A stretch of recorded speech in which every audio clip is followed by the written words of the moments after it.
고향 하면 어떤 생각이 먼저 나십니까? 저는 어렸을 때 고향이 항상 내 마음을 설레게 하고, 또 저희의 고향은 내 마음에 위로와 힘을 주는 곳이 바로 고향이 아닌가, 그렇게 생각이 듭니다.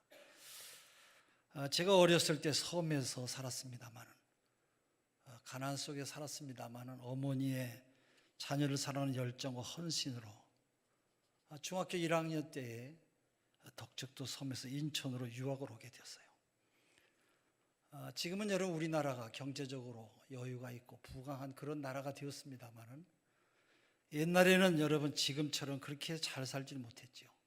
굉장히 힘들고 고통 가운데 있었어요. 1964년도에 제가 중학교 들어갈 때 그 자료를 찾아보니까 64년도에 우리나라가 얼마나 고생을 하며 살았는지, 그때 GNP가 135불이었어요.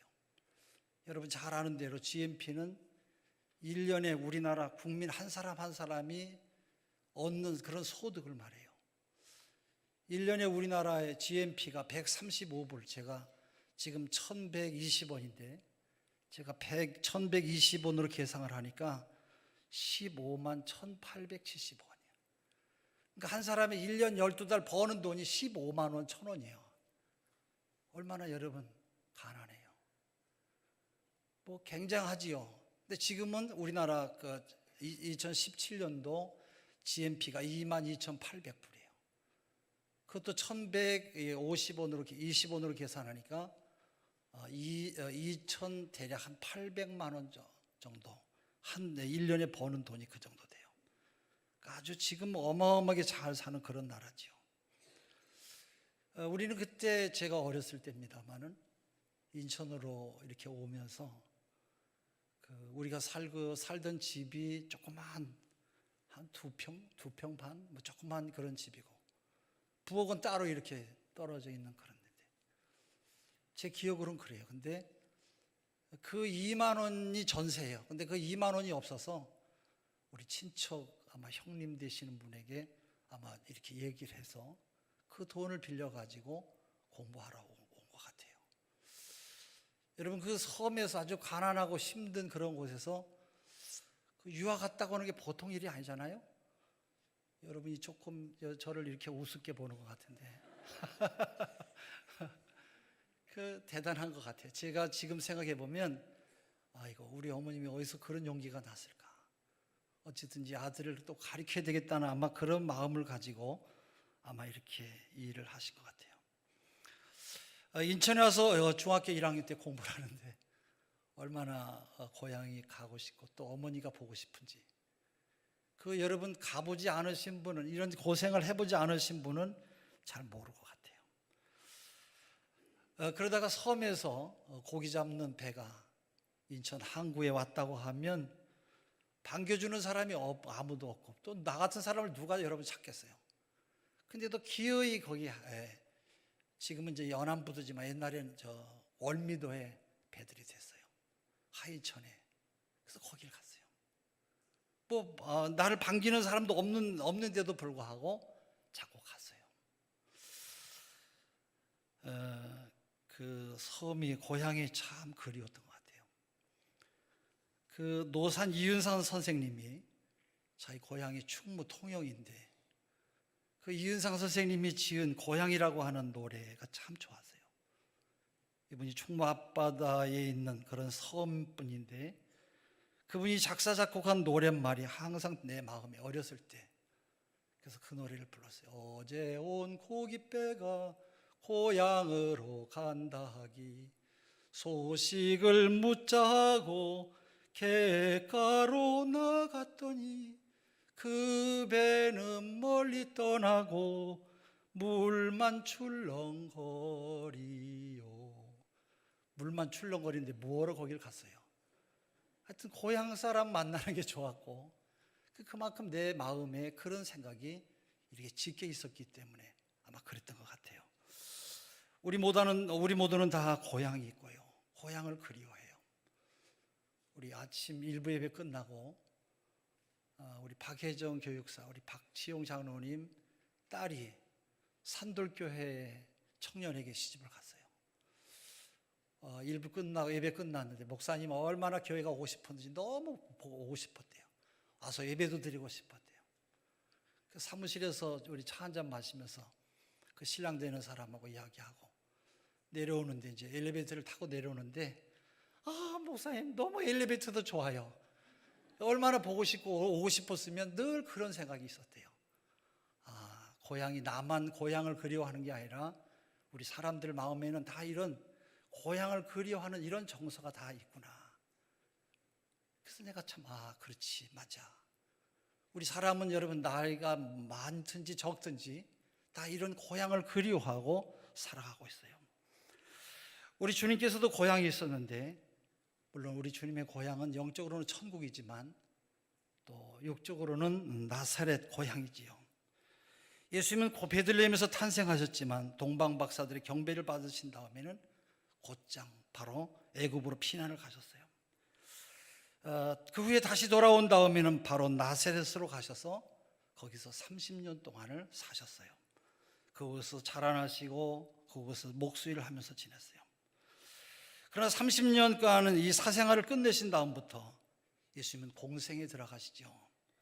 갈릴리를 전도 기점으로 해서 가버나움 등등을 다니시면서 하늘나라 복음을 전하시고 또 많은 사람들을 가르치셨어요. 또 치료하셨어요. 복음 전도의 상반기인 전성기가 끝나고 후반기에 접어들었어요. 예수님은 12제자를 불러서 교육하시고 또 전도 사역을 중점으로 또 십자가를 준비하실 때가 되었어요.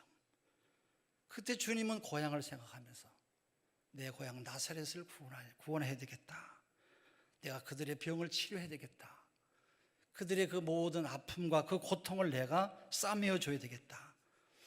아마 그래서 예수님은 제자들과 함께 나사렛으로 가셨어요. 회당장이 그 소식을 듣고 와서 예수님께 내일은 안식일인데 선생님이 좀 설교를 해 주십시오. 주님은 안식일에 가셔서 설교를 하게 되었어요. 고향 사람들은 자기 동네 출신인 예수님이 너무 유명한 사람이 되었기 때문에 많은 사람들이 그분의 이야기를 들으러 왔어요.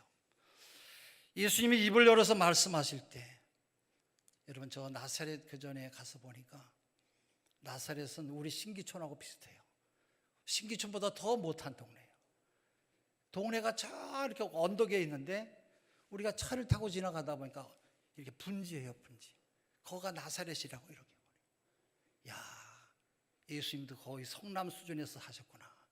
성남이 그렇잖아요. 언덕이 계속 언덕에. 나사렛이 꼭 그렇더라고요. 예수님이 그런 이게 가난하고 어려운 그런 촌에서 사셨는데 예수님께서 이런 분이 입을 열어서 말씀하실 때 그 지역에 많은 사람들이 놀랐어요. 주님의 가르치심은 랍비나 서기관들과는 다르고 주님은 영원한 하늘나라 천국을 전하시니까 모두가 다 무시했다가 여러분 얼마나 놀랬겠어요. 모든 사람들이 많은 사람들이 깜짝 놀라가지고 매료당했어요. 그런데 중반기에 접어들면서 사람들의 마음에 좋지 아니한 그런 생각이 들었어요. 왜요?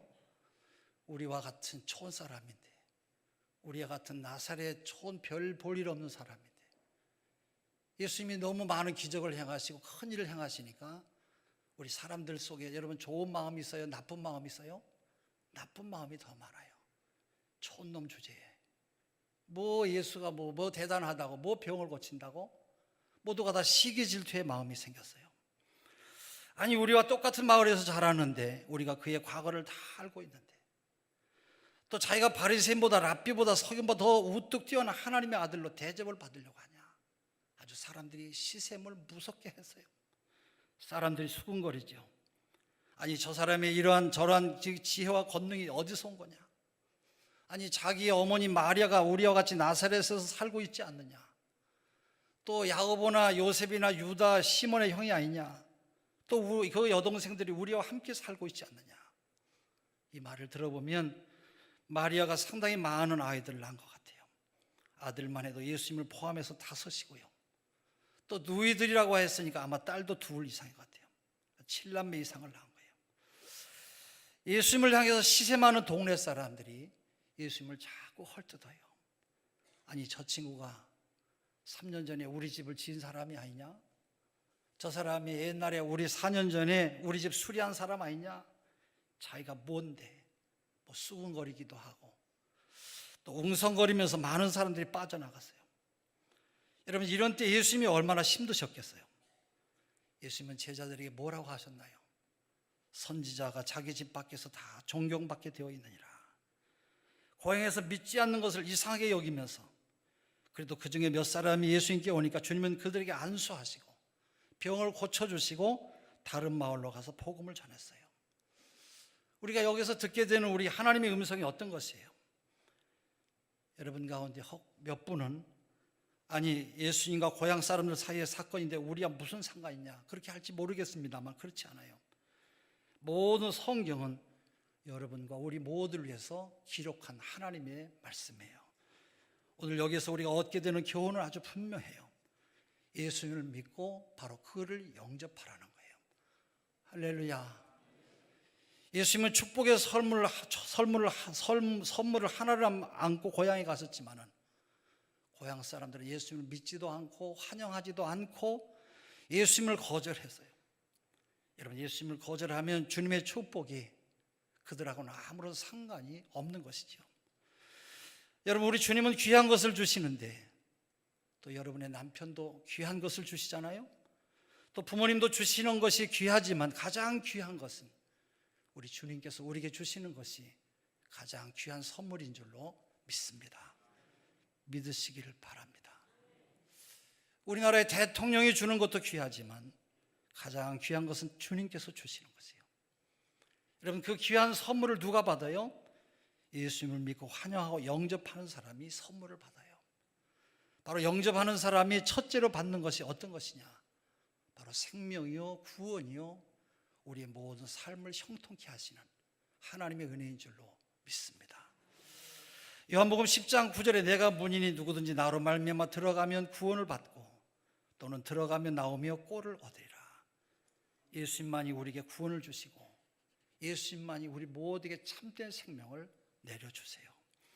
디모데전서 2장 4절 하나님은 모든 사람이 구원을 받으며 진리를 아는 데 이르기를 원하노라. 또 디모데전서 2장 5절에 하나님은 한 분이시요 또 하나님과 사람 사이의 중보도 한 분이시니 그 사람이신 그리스도 예수라. 여러분, 믿으시기를 바랍니다. 여러분, 오늘도 예수 그리스도를 나의 주님으로 영접하시고 구원에 임하는 여러분의 삶이 되시기를 바랍니다. 여러분의 생명이 주님으로부터 풍성한 그런 은총이 함께 하시기를 바랍니다. 다음으로 예수 그리스도를 영접하는 사람은 주님과 함께 교제에 들어가요. 여러분, 주님과 교제에 들어가는 것이 얼마나 귀해요. 귀하잖아요. 요한계시록 3장 20절 볼지어다 내가 문 밖에 서서 두드리노니 누구든지 내 음성을 듣고 문을 열면 나는 그에게로 들어가 그로 더불어 먹고 그는 나로 더불어 먹으리라. 우리 주님이 우리 마음속에 들어오시기 위해서 문 밖에서 두드리고 계시대요. 여러분, 우리 주님을 나의 주님으로 영접하고 받아들이고 모셔드리는 사람은 오늘도 주님의 자녀로서 주님과 함께 교제하며 먹고 마시며 함께 잠을 자며 내가 잠을 잘 때도 주님은 나를 지키시고 내 삶을 언제든지 인도하시고 보호하시는 그 주님이세요. 그래서 볼지어다 내가 문 밖에 서서 두드리노니, 이 말씀은 여러분 우리의 심령에 주님이 너 그렇게 살면 안 되지, 너 똑바로 살아라, 그래야 내가 너와 함께 귀한 교제의 삶을 살게 하냐. 할렐루야. 여러분, 주님께서는 우리에게 여러분 바로 문 밖에 서서 두드리고 계세요.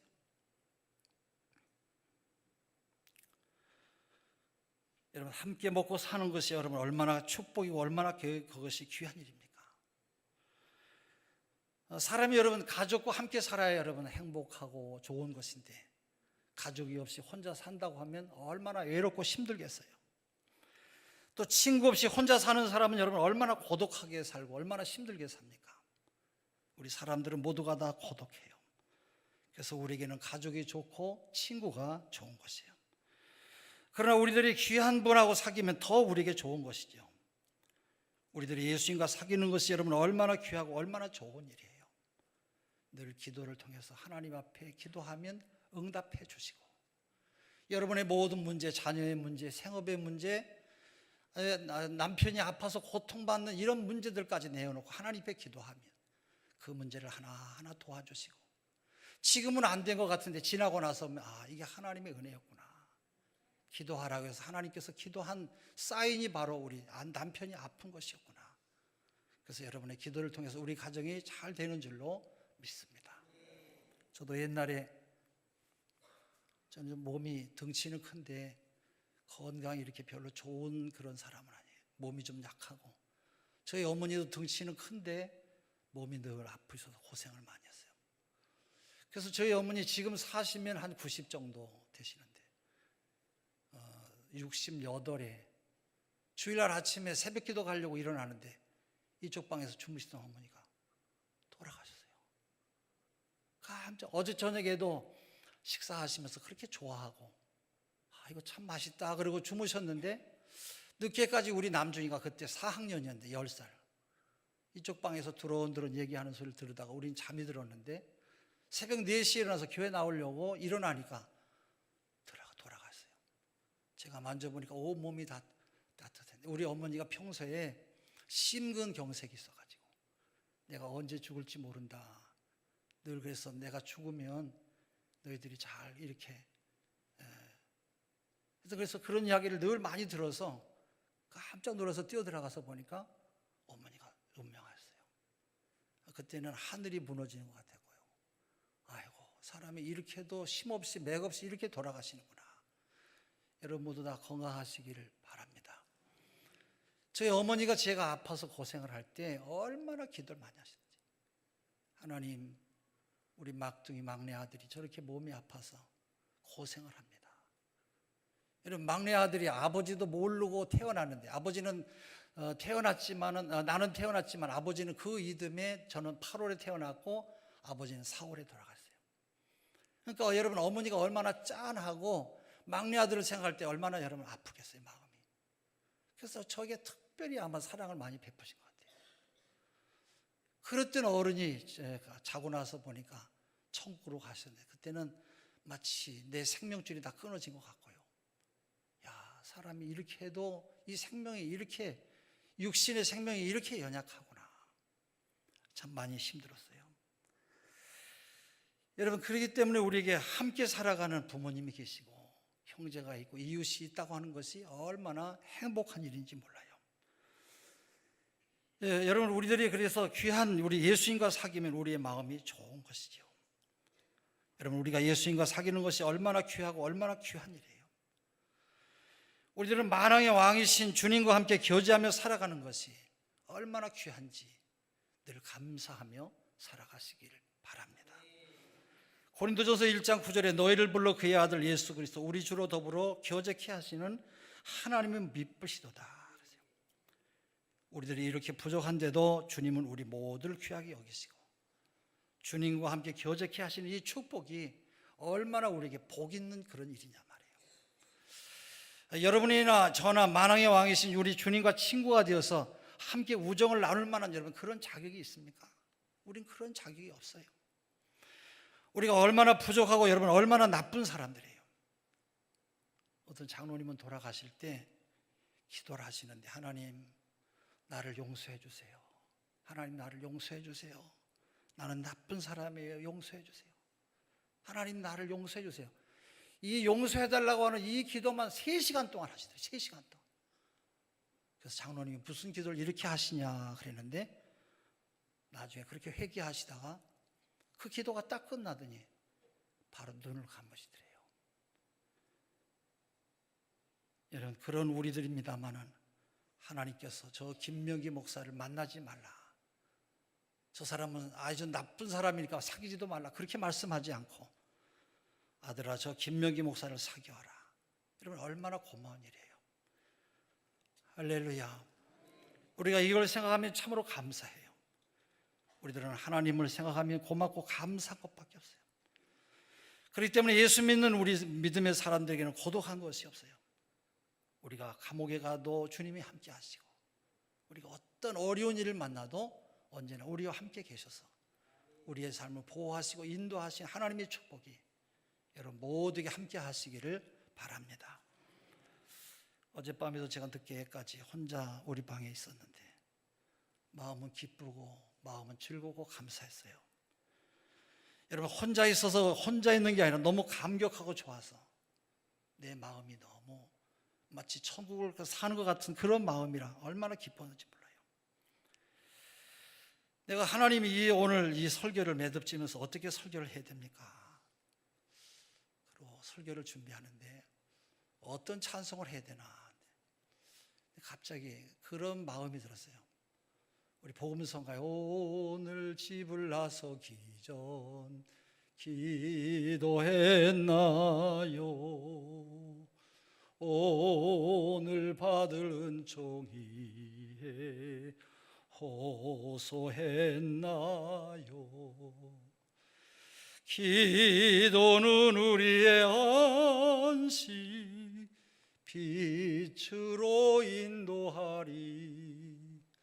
앞이 캄캄할 때 기도 잊지 마세요. 할렐루야. 예수 믿는 우리들은 언제나 혼자 있어도 우리는 아무런 상관이 없어요. 언제나 주님과 함께하며 주님과 함께 살아가기 때문에 우리는 고독한 게 없어요.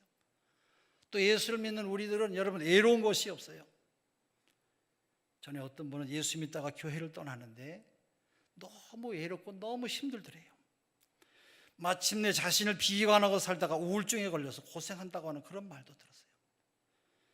여러분, 사람이 혼자 살면 좋을 것 같지만 그렇지 않아요. 나와 언제나 함께 동행하신 우리 주님이 계셔야 되는데 사람이 예수님을 떠나니까 고독하고 힘든 것이에요. 여러분, 그런 사람은 사업이 잘 돼도 고독하고 힘듭니다만 사업이 안 돼도 더 고통스럽고 더 어려운 것이에요. 여러분, 그러나 여러분 사업이 망해보세요. 누구에게 여러분 무슨 하소연을 하겠어요? 아무것도 없지요. 여러분, 우리가 건강할 때도 고독합니다만 병들어 보세요. 얼마나 여러분 찾아오는 사람도 없고 얼마나 여러분 고독하겠어요. 누가 여러분 나와 함께 해줄 사람이 어디 있겠어요? 또 나와 함께 아픔을 함께 나눌 사람도 없어요. 똑같이 나와 함께 아플 사람도 없고 또 내가 죽을 때도 난 혼자 죽고 마는 것이에요. 죽을 때 나와 함께 따라 죽는 사람은 아무도 없어요. 아무리 여러분 나를 사랑한다고 할지라도 나를 따라 죽을 사람은 없어요. 어차피 먼저 떠나가는 사람이 있는 것이에요. 남편이 먼저 떠나가든지 아내가 떠나가든지 먼저 가는 것이에요. 그러니까 우리는 모두 다 혼자 살아가는 것이에요. 혹시 여러분 가운데 죽음이 다가왔을 때 여러분 함께 죽어줄 사람이 있습니까? 지난번에 우리 백성현 집사님 아버지가 사고를 만나가시고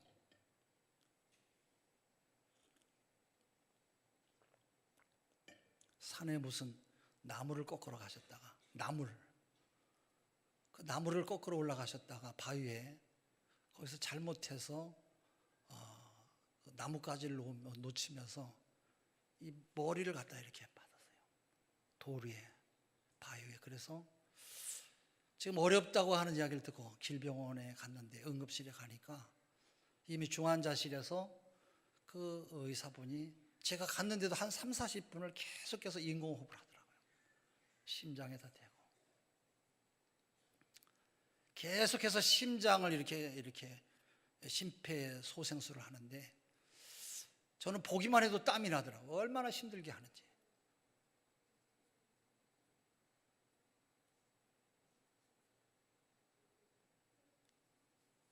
엄청 바쁘신 분이에요. 예배 시간에는 차 옆에서 전화기를 좀 끄고 앉으세요. 얼마나 바쁘시면 예배 시간에도 앉아가지고 그걸 전부 다 받고.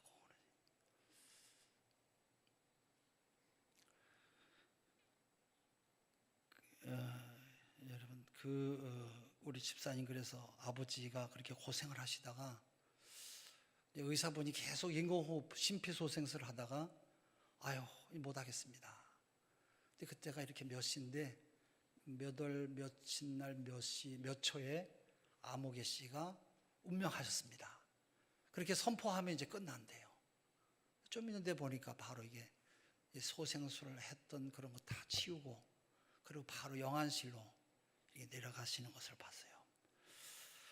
여러분, 우리가 이 죽음이 다가왔을 때 함께 죽어주고 함께 같이 있을 사람이 있다는 게 얼마나 귀한 일이에요. 그러나 우리 주님은 언제나 우리와 항상 함께 하시는데 하나님께 늘 감사하며 사시기를 바랍니다. 또 주님을 영접하면 언제나 우리가 그분의 보호를 받게 되는데 얼마나 우리가 감사해요. 요한복음 10장 10절에 나는 선한 목자다. 목자는 양을 돌보는 사람으로 우리는 그분의 양이고 그분은 우리의 목자가 되세요. 그렇기 때문에 그분은 우리를 보호해 주시고 우리를 영원한 천국까지 인도해 주시는 하나님이신 줄로 믿습니다. 마태복음 10장 29절에서 31절 참새 두 마리가 한 아사리온에 팔리는 것이 아니냐. 그러나 너희 아버지께서 허락지 아니하시면 그 하나라도 땅에 떨어지지 아니하리라. 너에게는 머리털까지 다 세신바 되어나니 두려워하지 말라. 너희는 많은 참새보다 귀하니라. 여러분, 하나님께서 우리 모두를 얼마나 귀하게 여러분 세밀하게 지키는지 아십니까? 지금은 전 세계가 가공기술이 얼마나 발달하고 또 전자산업이 얼마나 발달했는지 우리 사람의 이 뇌가 따라갈 수가 없도록 상상을 초월한다 해요. 우리가 머리카락 하나를 가지고 얇잖아요.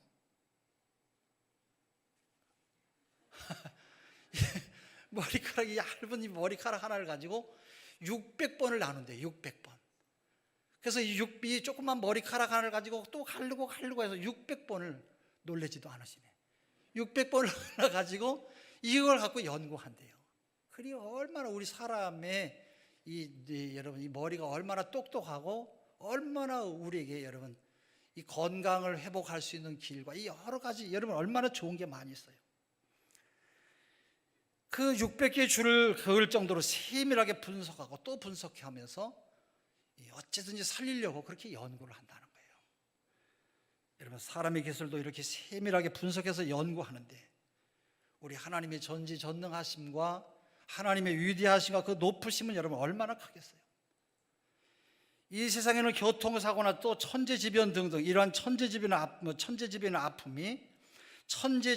아픔이 수도 없이 많아서 우리 모두를 해치려고 합니다마는 또 악한 마귀 사탄이 우리를 넘보려고 호시탐탐 틈을 타고 있습니다마는 그러나 주님을 나의 목자로 모신 사람은 우리의 사명이 끝날 때까지 우리 모두를 보호하실 줄로 믿습니다.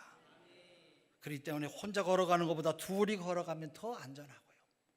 혼자 사는 것보다 둘이 살아가면 더 우리는 복 있는 삶을 살아가게 되는 것이에요. 어떤 목사님은 산길을 가면서 6살 먹은 아들을 데리고 가는데 혼자 가는 것보다 아주 든든하더래요. 아주 너무 좋더래요. 혹이라도 호랑이가 나왔더라면 오히려 더 아이가 귀찮았을 텐데도 그런 생각이 전혀 안 나고 6살짜리 데리고 가는데 아주 그렇게 마음이 든든하더래요. 여러분, 하나가 이렇게 큰 것이에요. 우리 친구 목사님은 전에 이야기한 것이 생각이 나는데 자기 집에 강아지 한 마리를 키우고 있는데 어느 날 몸살이 나서 너무 열이 나고 또 힘들어서 고통 가운데 있었는데 또 열이 많이 나니까 물을 먹고 싶잖아요. 물을 먹고 싶어서 집을 찾는데 아무도 없더래요. 아무도 없나 근데 사모님도 안 계시고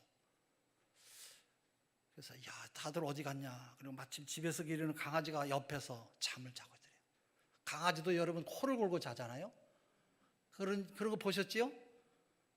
그 강아지 누구 없냐 그러다가 아무도 없으니까 혼잣말로 아이고 목 타서 죽겠는데 아무도 없고 어떡하면 좋겠냐. 그러고 있는데 옆에 누워있던 강아지가 슬그머니 문 틈새로 이렇게 나가더래요. 이 강아지가 여러분 이렇게 나가니까 강아지가 왜 나가냐. 근데 좀 있다가 사모님이 와서 여보 몸이 많이 아파요 그러더래요. 아니 어떻게 하냐고 그랬더니 이 강아지가 와서 자꾸 사모님 치마를 물고 자꾸 끙끙거리더래요. 치마를 물어뜯더래요. 한 번도 그런 적이 없는데 이게 웬일이냐. 그리고 쫓아왔다는 거예요. 여러분 보세요. 강아지도 여러분 사람을 이렇게 살리는 거예요. 강아지 한 마리에 여러분 힘이 아무것도 아닌 것 같지만 강아지가 사람의 이야기를 듣고 가서 부인인 사모님의 치맛자락을 자꾸 물고 뜯어가지고 쫓아와서 목사님이 물을 먹고 회복이 됐다는 거예요. 여러분, 꼭 사람을 살리는 게 사람만 살리는 게 아니라 강아지도 이렇게 사람을 살리는데, 미물인 여러분 강아지를 통해서 사람을 살리는데 전능하신 하나님이 여러분 뭘 못하시겠어요? 그렇기 때문에 우리가 정신만 똑바로 차리면 무슨 일을 하든지 어딜 가든지 하나님의 은총이 우리 모두를 회복시켜 주실 줄로 믿습니다. 그렇기 때문에 우리가 예수님을 영접한 믿음의 사람으로 항상 주님의 말씀을 붙들고 굳건하게 든든하게 살아가는 복 있는 사람들이 되시기를 바랍니다. 또 한 가지 주의해야 될 것은 예수님을 영접한 사람은 동시에 함께 영접할 것이 있는데 바로 그의 말씀을 함께 영접하는 거예요. 요한복음 1장 14절 말씀이 육신 되어 우리 가운데에 거하심에 우리가 그의 영광을 보니 아버지의 독생자의 영광이요 은혜와 진리가 충만하더라. 예수님을 사랑하는 사람은 그 말씀도 함께 사랑해요. 예수님을 사랑한다고 하면서 그 말씀을 사랑하지 않는다고 하면 그는 거짓말하는 사람이죠. 그 다음에 예수님을 영접한 사람은 여러분 교회를 아주 소중하게 여겨요. 에베소 1장 23절 교회는 그의 몸이니 그랬어요. 우리 한번 따라서 하세요. 교회는 그의 몸이다. 예, 바로 주님의 몸이에요. 그렇기 때문에 교회를 멸시하는 사람은 주님의 몸을 멸시하는 사람이에요. 나사렛 사람들이 예수님을 멸시할 거리를 찾아내었어요. 저게 목수 아들이 아니냐, 저게 바로 마리아의 아들이 아니냐, 가난뱅이 집의 아들이 아니냐. 그러다가 이 사람들이 여러분 다 모두 다 예수님을 배척에다가 망하지 않습니까? 오늘날도 주님의 몸인 교회를 배척하는 것은 내가 매를 벌고 있는 거예요. 매맞을 거리를 찾고 있는 것이에요. 언제나 여러분 주님의 교회를 아끼고 사랑하고 교회에 여기시는 여러분 되시기를 바랍니다. 그러나 아무리 좋은 교회라도 여러분이 비판할 거리를 찾으려면 얼마든지 찾을 수가 있어요. 여러분 하나님 교회에서 언제나 여러분 교회에 좋은 것만 찾는 믿음의 사람들이 되시기를 바랍니다. 자꾸 비판하고 자꾸 교회 여러 가지를 이렇게 하면 나에게 좋을 게 아무것도 없어요. 여러분 예수님을 귀하게 여기는 사람은 주의 종인 목사도 귀하게 여겨요. 보세요.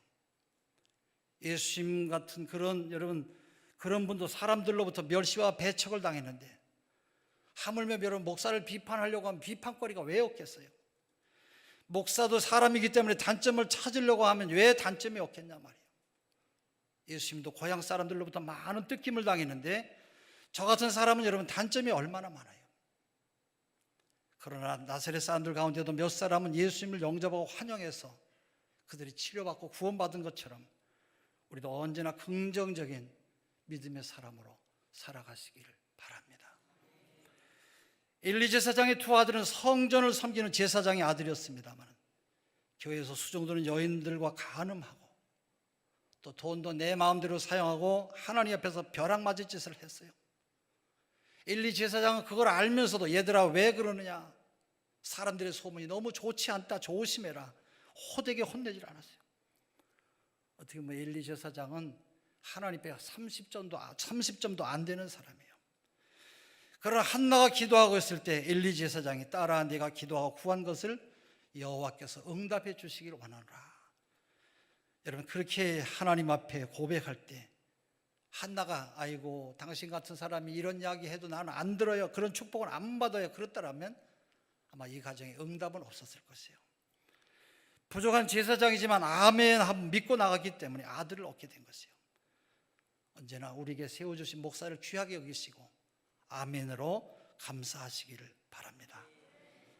혹시 귀하게 보이지 않아도 여러분의 은혜를 받기 위해서 귀하게 여기시기를 바라요. 마태복음 10장 40절 너희를 영접하는 자는 나를 영접하는 것이요 주의 종을 영접하는 것이 곧 예수님을 영접하는 것이에요. 또 히브리서 13장 17절에 너희를 인도하는 자들에게 순종하고 복종하라. 저희는 너희 영혼을 하여 경성하기를 자기가 회개할 자인 것 같이 하느니라. 저희로 하여금 즐거움으로 이것을 하게 하고 근심으로 하게 하지 말라. 그렇지 않으면 너에게 유익이 없느니라. 하나님은 목사를 통해서 말씀을 주시고 은혜도 주시고 축복을 주시는데 목사와 함께 사이가 나쁘면 은혜를 받을 수도 없어요. 또 내 삶에 하나님의 복도 받을 수가 없어요. 우리 교회 성도들 가운데는 절대로 그런 일들이 없으시길 바랍니다. 제가 부족해도 이 모습 이대로 생각하시고 하나님께서 나를 위해서 보내신 분이구나. 우리가 이것을 믿음으로 생각하면 우리에게 날마다 좋은 일들이 여러분 가운데 함께 하실 줄로 믿습니다. 아무쪼록 우리의 마음 문을 더 크게 여시고 주님과 함께 언제나 승리하는 하나님의 사람들이 되시기를 주의 이름으로 축원합니다.